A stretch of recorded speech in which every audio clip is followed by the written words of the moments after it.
So we've had scanners available for a long time and used them in dental labs. And also we've got 3D printing that's getting better and quicker. Using the STL file from the scanner, we can make your aligners. And using these scanners, we can now make crowns in one visit. So the hardware and the software is improving all the time. And already 70% of radiographs taken in a hospital are diagnosed on a computer, not by the surgeon, as the AI is more accurate.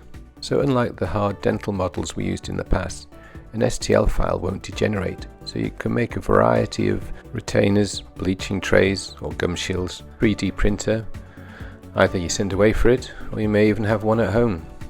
But you need to keep a retainer for the rest of your life. Just keep popping them in to make sure your teeth haven't moved. A bit tight, wear it more frequently. We should really be using these scanners in care homes, because not only will they soon be diagnostic, but they'll also be able to make the trays, and we'll be able to supply a gel that'll help protect these people who are extremely vulnerable. These portable scanners can be used even to copy their dentures. It's nothing that isn't being done elsewhere. Dental therapists in the States have been doing it for years, and already the phone that you're using at the moment can be adapted to check for skin cancer, to ultrasound, but also a scanner, and all these other things that it could help with that haven't been invented yet.